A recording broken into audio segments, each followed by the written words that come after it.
What is going on, beautiful family, beautiful friends? Much love to you guys. I hope you are well. I hope you guys are reading your scriptures.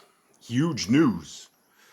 You guys can go for anybody on the Apple, guys, or excuse me, Apple. Anybody that's on Android, I wish it was the Apple. Apple's going to be a different story. It's going to be something hopefully in the future. But anybody with an Android device, guys, go to the Google Play Store and you can type in Yah Scriptures, 2 words, and you will be able to download what we are about to read out of absolutely free of charge.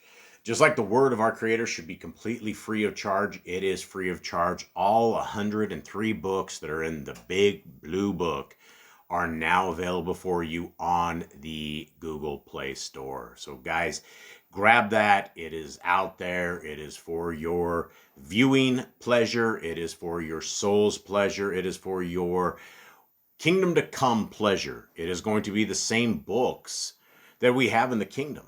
Because when we go to the kingdom, we're still going to be keeping a Shabbat. We're still going to be keeping Passover. We're still going to be keeping the Feast of Unleavened Bread. We're still going to be keeping Sukkot and the Day of Trumpets. All of these appointed times that we have been told to do because it's in remembrance, or it's because of obedience, or it's because things that we should be doing because that's what our Creator has told us to do, we're going to be doing them. It's going to be just like old times, from the times that we are on these lands. And we are in some dark times. And, I want to kind of quickly get out in the weeds just a little bit here, because there's some very interesting videos that have been uploaded to 153news.net. And 153news.net is not a Kodesh place. It is a place of truth. It is a place where all of the censored voices from across the world assimilate, and it's a place where truth can't be crushed. And a video appeared on 153news.net talking about the nefariousness of the trails that are left behind by the airplanes that are going up in the sky. And I remember seeing a video years and years ago about the powers that be messing with a gene, like a V28 or something of the sort. Some sort of gene that essentially turns people's abilities to find our Creator. It basically turns off the faith side of things, to where it's really hard to pray. It's really hard to concentrate. It's hard to do anything outside of that. And I didn't see that video until yesterday.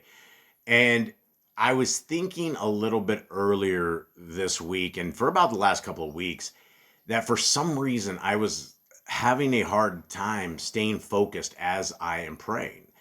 And I don't know if you guys have run into that before, but obviously our minds will wander. But when we are in discussion with our Father, with our Elohim Most High, it is something that we need to keep our utmost time based upon this, and attention too. And I didn't know why, and I don't know if this is true or not, but they're talking about things aren't just to block out the sun anymore. There's a far more nefarious side of things, to where there's all sorts of stuff that is coming down and inoculating us. And yes, I know it sounds just like one of these conspiracy theorists, but right now, after 2019 and 2020, the conspiracy theorist folks should be doing a victory lap, because they were exactly right. And so there's something to be said for those that are awake. And also something that I am taking note of now, and I want to fight through this myself. Like, if there was something that was attempting to block my communication with my Creator, and I had thought about it prior to actually seeing some sort of proof to it, it's something that we should probably all take note of, and something we should pray even more. And if they're trying to stop us from seeking our Creator, that gives us more armor to fight through this, to find our Creator, to seek Him, to seek His ways. And it's extremely important that we are doing this as a people. And we're living in the end days, right? We're living in the end days of where in Daniel's prophecy, we talk about the final kingdom. And the final kingdom is a kingdom of iron and clay mixed. And it says it's the weakest kingdom of all. And you got to be very careful about what you say on these platforms anymore, because you can't go against the flow when it comes to what the powers that be from the world of 1984 are giving us to think about, right? There's certain things that we can only think about and certain things we can definitely only say. And so we all have to tiptoe around these things, but I want to make sure that those of us who are part of Yah's people are at least aware of these things. And if you guys are struggling, praying, guys, if it's something that we can recognize, then it is something that we can fight through. And it is something that absolutely our Creator will protect us from. It doesn't mean we're not going to be in the runway. Doesn't mean that we're not going to have to fight through this. But as we have read in scriptures, the last days, things become extremely dark. People become extremely crazy. And I was watching yet another video on 153 News yesterday. And it was people in Hollywood, California. And it was basically the homeless, drug-addicted people that are just walking down the road screaming. They're going around in circles screaming. And these synthetic drugs that are all around us now, the fentanyl, the K2, stuff that's extremely cheap that does a lot of damage. It's not like the days back when I was a kid of buying a bag of weed or something of the sort. And, I don't think any of this stuff is good for our temples. I believe that we need to be pure. We need to be without substance in our systems so that we can communicate with our Creator, so He is able to communicate with us. And it's something that our bodies are the temple of the Most High, and we need to protect them at all costs. So there's a tremendous amount of people always ingesting stuff. And, from the old days of when it just looked like a basic bag of drugs, the stuff now is completely nuts. And as I talk to these guys in prison, the big drugs in prison now are K2. And some guys joke around that people are smoking potpourri, but nobody really knows what K2 is. And the way they described it to me in prison is it's like an eighth of your pinky nail in a tiny strip of paper. And what they do is they take a bag of tea and they'll smoke the bag of tea and they'll put that little piece of paper in that. And so when they're done, what they're hoping for with the effects of K2 is that they are doubled over, puking in a state of madness. And I've talked to a lot of guys in prison that have survived suicide attempts by trying to smoke a bunch of K2. And it will stop your heart. It will put you into the infirmary. It will put you into ICU. It's just a different level of drugs that are out there than we have ever seen before. And the people are very vulnerable to it. And so I can't imagine we aren't in these last days. And the last days, I mean, we could be hundreds of years away from the last days, but we know there's a 6,000 year time frame. We know that when our Creator was talking to Adam and Kawa and talking about the 5,500 days, basically 5,500 years is what we have.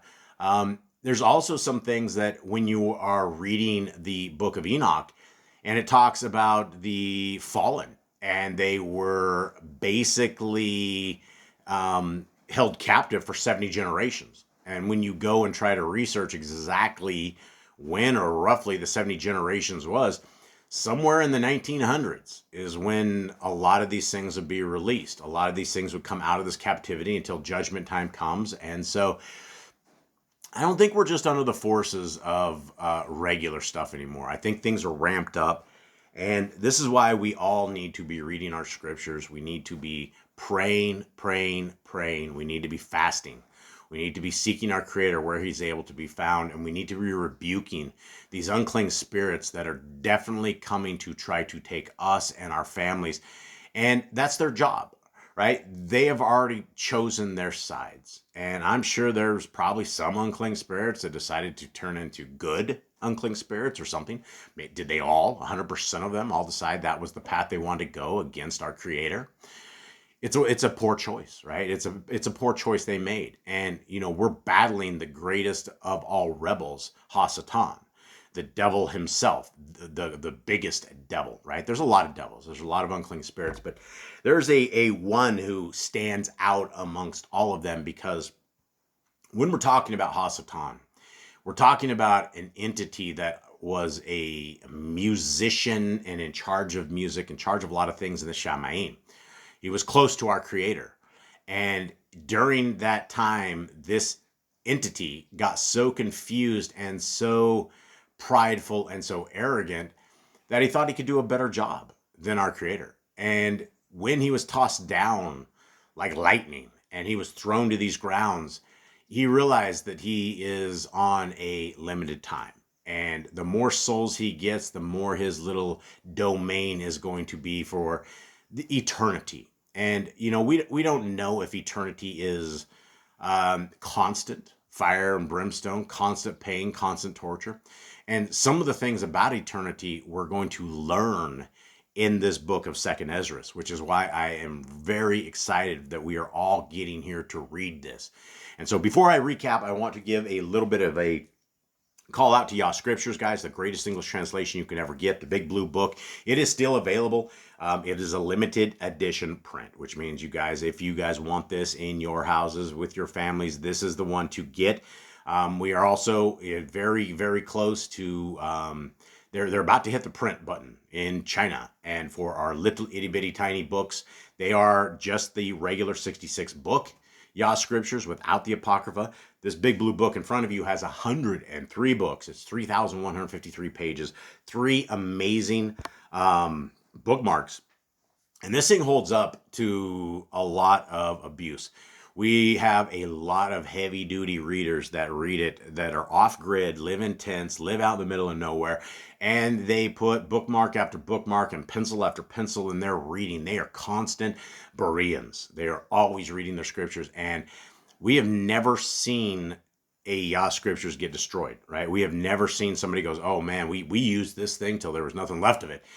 It is surviving the test of time, which is absolutely amazing because of the size of this book. It is large print, guys, 14.5 font, whereas a small book, I think, is like 8 font. And so the big book is for those who want to do a lot of reading, for those who love reading the Word, and for those who possibly can't see very well, people like me who have difficulty, as you're seeing. Now, as we are getting into a piece of the Apocrypha, I'm going to recap Second Ezra, because we have already gone through the very first book of Ezra. And in that book of Ezra, we hear a tremendous amount of history and facts that came out of Babylon. Now, everybody, for those who have listened to this channel enough, we talk about this a tremendous amount. But the people that came out of Babylon after 70 years of captivity, which was their judgment, they weren't, this was, like 2 generations, right? There were people that grew up in captivity, just like us, who literally grew up in captivity. Now, a lot of people say, hey, Jason, we're not in bonds, we're not in chains. But when you don't have the Torah, and when you live like a Gentile, when you live with pagan ways, your soul is in chains, and your soul is always going to be crying out, because deep inside, I think everybody knows that there is a creator out there. Something isn't created out of nothing. We can take a pile of bricks and you can blow it up 5 million times, and never once is it going to build a house. Never once is it going to build a structure that is livable. Never once is it going to look like a house. So to have a creator and a creation, we must have to figure out who the creator is. And there's no religion out there that gives us the answers to what and who the creator is. And when we simply read scriptures, we learn that our creator is a living, breathing entity, that we were created in his image, which gives us a lot to deduce, a lot of things that we can wonder about. We can wonder, does he look like us? How long has he been in existence? Where did he come from? We do know there's only one Elohim. So as far as what we can understand for time and being a human, living in the times where we are birthed to the time that we die, a lot of times it seems like a long time, right? When people live to be 70 or 80 nowadays, we're like, wow, that's really old. If you live beyond that, you're like, wow, you're really, really blessed. Whereas those who were back in the days were living 200 years old, 300, 400, 500, right? Adam and Kawa and all of those guys, they were 1,000 years. They were a millennium there. And so time for us is something that's hard to grasp. But we do know that we are striving for eternity forever, ever, ever, which is why it is important that we guard our souls right now. This is why it's important that we guard our temple. This is why it's important that we are reading our scriptures slowly as a love letter from our Creator to us, as a technical manual from our Creator to us. There's no better way. And so let's get into this. This is a recap of 2nd Ezra chapter 1. It begins with Yahuwah speaking to Ezra, and he rebukes Israel for their rebellion, their ungratefulness, and disobedience, despite all the mighty works he'd done for them. And he led them out of Mitzrayim, right? He led them out of Egypt. They were able to see all of the plagues, supernatural plagues that came and went, and they were saved and preserved from them. And he reminds them how he fed them, protected them, and gave them prophets, yet they turned their backs on him and killed his messengers. Yahuwah tells Ezra that since his chosen ones have rejected him, he will reject them and call a new people who were not called by his name before. These new people will hear him and obey him, and he warns that judgment is coming for the lawless and idolatrous. And then the chapter 1 ends with Yahuwah saying, I have called you, but you refused. My judgment will not wait. Same words and same message that all of us have today. Our Creator's calling all of us. He's calling you. He's calling his beautiful children. He's calling his beautiful family. He's setting this up. And we know that evil will reign. We know that darkness is going to take over. And we don't need to fear this. The Gentiles are going to do what the Gentiles do. The Satanists, demons, Luciferians, Freemasons, all of these people that serve another Elohim are going to do what they're going to do. And on these lands, even Satan himself has said, these are his lands. When he was talking to our Messiah, he's like, look, he took him up in a high spot where he could see all the four corners of the plains. And he says, look, I'll give all of this to you if you will just worship me. And our Messiah, YHWH, says, there's only one that you worship, Yahuwah. Chapter 2, Yahuwah speaks comfort to the righteous. He tells Ezra to encourage his people and warns them that the reward for righteousness is near. He speaks of a time of great joy and blessing for those who kept his covenant. A vision is shown of a great number of people clothed in white receiving crowns from the Son of Elohim, identified as Yahushua, because they stood firm in the truth and overcame. Ezra is amazed and asks who these people are. And the messenger tells him, these are they that have put off their mortal clothing and put on the immortal. They confessed the name of Elohim and did not deny him. Then the chapter ends with Ezra being told to no longer mourn for the wicked, but to rejoice for the righteous and prepare for the kingdom.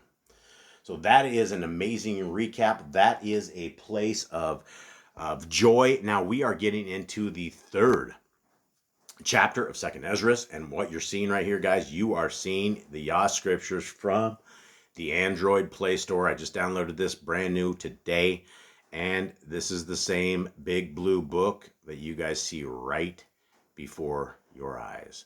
And so here we are. Let us get into this. 2nd Ezra right here, chapter 3. And we can make this not a big deal. Chapter 1. In the 30th year after the ruin of the city, I was in Babel, and I lay troubled upon my bed, and my thoughts overwhelmed my heart. For I saw the desolation of Zion and the wealth of those who dwelt in Babel. Big stuff, right? I mean, a lot of us look around and we look at these Christian churches. We look at the Mormon churches. We look at the size of the Catholic churches. We look all around us. And it seems like everyone around us is thriving. Everyone that is Gentile based, it looks like they are blessed. It looks like they are living their best lives now. And essentially that is what they are living, their best lives now. And this is the problem Ezra had, right? He was sitting there laying on his bed in Babylon. And a lot of times we have these thoughts that overwhelm our hearts, right? I will often awake around 3 in the morning. I do not know why. And I'll start praying, right? I feel, I feel like I have to pour my heart out because I don't know why I feel this troubled in my heart, and I see this. We see the wickedness all around us. We see it thriving, but just like the last chapter, we have to rejoice in the righteous. We have to rejoice in the few of us who are in Torah, those who are seeking our Creator, those who are able to save our families from this great wickedness of this world. 3, Ezra again speaking. And my spirit was greatly moved, so that I began to speak words full of reverence to the Most High, and said, O Yahuwah who reigns, you spoke in the beginning when you established the earth, and by you alone, and commanded the dust, and gave a body to Adam without being, which was the workmanship of your hands, and breathed into him the breath of life, and he was made living before you. And you led him into paradise, which your right hand had planted before the earth ever appeared. And you gave a command to him to love your way, which he transgressed. And immediately you appointed death in him and in his generations, from whom came nations, tribes, people, and clans without number. And all people walked after their own desire and acted arrogantly before you and despised your commands. Guys, if we didn't know any better, this would be absolutely today's world that we are in, right? Who has value on the commands of our Creator? When you ask the Christians about the commands of our Creator, they will laugh at you and scoff at you, and you will become a mocking amongst them, because they have salvation figured out, and their salvation is a split in the path of our Creator and his Son. Their salvation involves a man named Jesus, and a name that does not mean salvation. When we are talking about a Hebrew man's name that ends up with a Greek name, we have to know that the King James has lied to everybody. And not only that, is over 7,000 times they took out the name of our Creator. Instead of Yahuwah, Yahweh, we have God, right? We have a surtitle, whereas there are many lowercase g gods. There's a lot of people that consider themselves gods. The Pope, he considers himself a spokesman for God. And at some point, all the Catholics look at him like a god. He can do no wrong. And so here we are. We live in a world where the people are arrogant before our Creator, right? Once saved, always saved. All you got to do is make this decision in your heart that you are following Jesus. Ask him into your heart, and nobody can snatch salvation away from you. Isn't that funny? Isn't that crazy? That's not in scriptures. Messiah Yahushua very clearly says, depart from me, you who are lawless. So that sounds like salvation is being completely snapped away from you. 9, and again it came to be, you brought the flood upon those who dwelt on the earth and destroyed them. And it came to be in each of them that as death was to Adam, so was the flood to these. Nevertheless, you left one of them, namely Noah, with his household, from whom came all righteous men. And it came to be that those who dwelt upon the earth began to multiply and had brought forth many children, and were a great people. And they began again to be more wicked than the first. Now when they lived so wickedly before you, you chose a man from among them, whose name was Abram. You loved him, and you showed your desire to him alone, and made an everlasting covenant with him, promising to him that you would never forsake his seed. And to him you gave Yitzchak, and to Yitzchak you gave Yaakov and Esau. As for Yaakov, you chose him for yourself, and put Esau aside. And so Yaakov became a great multitude. And it came to be that when you led his seed out of Mitzrayim, you brought them up to Mount Sinai. And bowing the Shamaim, you established the earth, moved the whole world, and made the depths to tremble, and troubled the men at that time. And your esteem passed through 4 gates of fire, and of earthquake, and of wind, and of cold, that you might give the law to the seed of Yaakov, and commandments to the generation of Yisrael. Guys, this is why we are supposed to be overjoyed.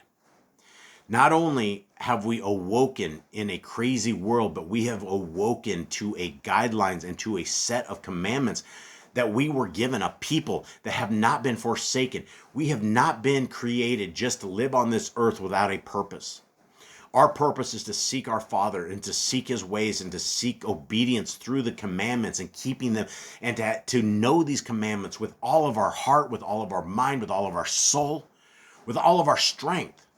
That we repeat these commands when we get up in the morning, that we impress them upon our children, that they're frontlets between our eyes. That nothing we do or say will ever happen without being through the lens of the Torah. Continuing on, 19. Actually 20. 20. And yet you did not take away from them a wicked heart, that your law might bring forth fruit in them. For the first Adam, bearing a wicked heart, transgressed and was overcome.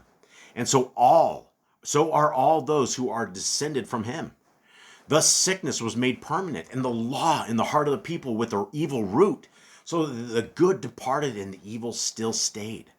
So the days passed and the years were brought to an end. Then you raised up a servant named David, whom you commanded to build a city for your name, and to offer incense and offerings to you within it. When this was done many years, then those who inhabited the city forsook you, and acted in all manner, even as Saddam and all his generations had done, for they also had a wicked heart. And so you gave your city over into the hands of your enemies, and their deeds then any better who inhabit Babel? Are their deeds then any better who inhabit Babel, that they should therefore have the reign over Zion? For when I came there and had seen unrighteousness without number, and my heart saw many evildoers in these 30 years, so that my heart failed me. For I have seen how you endure those sinning and spared evildoers, and have destroyed your people and preserved your enemies, and have not declared it. I do not remember how to depart from this way. Are those of Babel then better than those of Zion? Or is there any other people that knows you besides Yisrael? Or what generation has believed your covenant so much as Yaakov? So here we are, guys, right? We're in the end days. We're in the end times where evil is just prospering and darkness is overtaking our lands. Literally. They literally are trying to turn the sun off. They are doing things that are just incredible to human beings, to the environment. It's not going to survive unless an intervention comes. We will not survive what these people are trying to do to us. So here we are, 33. And yet the reward does not appear, and their labor has no fruit, for I have gone here and there among the Gentiles, and I see they overflow in wealth, and do not think upon your commands. Now therefore weigh our wickedness in the balance, and also theirs who dwell on the earth, and so shall your name be found nowhere but in Yisrael. Guys, this is why we don't need a title for a religion. You don't need to be called you don't need to be called Hebrew roots. You don't need to be called a Catholic. You don't need to be called a Christian. You don't need to be called anything. You could simply be called a Hebrew, which means a crossing over one. It's the same thing, right? We don't need a label for being a commandment keeper. We are the people that believe from the front of the book to the end of the book. We believe what the promises are. We believe in the promises of our Messiah, and we believe what our Creator has told us he would do for us. And this is why we need to be obedient and be loyal to him, because he created us in such a fashion that we are here today, and you're able to listen to this, and we're able to speak and breathe and operate and see and decipher, and we have brains that we can sit here and articulate this and discuss these things. Guys, we've been given everything. We've been given life. And all we have to do is walk through this life, and we have to be tested in a way that is pleasing to our Creator. We have to walk through all of these devils and demons that lay to the left and to the right, and we need to keep our eyes on this narrow path. We need to make sure that what we are doing is pleasing to our Creator, that we're not ingesting evil into our bodies, that we're not defiling our temple, that we're not being evil, right? In a world of evil, being not evil is the anomaly. Continuing on, 35 and finishing up. Or when was it that those who dwell on the earth have not sinned in your sight? Or what people have so kept your commands? You shall find that Yisrael by name has kept your orders, but not the Gentiles. Here we go with this Gentile thing, right? I just saw an email from a guy just yesterday that was going off on me, a huge page of stuff about how I was anti-Christian and anti-this and anti-that. And, I love my Christian brothers and sisters. They are very, very much deceived, but I love them because I love humanity. And if we are not out there waving this flag of the kingdom, who's going to turn from their Gentile ways? Being a Gentile is not a proud thing to be. There's no house of Gentile in Hebrews 8. There's no house of Christian, no house of Catholic, no house of Mormon. There's no house of Islam. There's no house of Muslim, right? There is a house of Yisrael, a house of Judah. And it is something that we need to strive to be. And how do we become these houses, right? Well, we become obedient. That is how we will be grafted in, by being obedient keepers of the laws. So we need to put our Gentile ways away. We need to understand that Gentile is not a good word when it comes to our Creator. It's something that is a person who is out of covenant. That doesn't mean our Creator doesn't love everybody. He created everybody. He gave everybody into this testing land that we all have the opportunity to come forward and to find our Creator and find the way.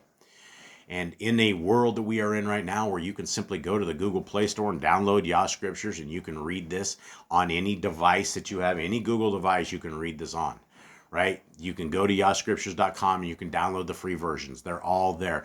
This has all been delivered to you, right? It's been preserved. Even though the Hallelujah Scriptures really didn't want anybody to have free copies of this, we've now distributed tens of thousands of free copies amongst everybody in these digital versions and all of this stuff.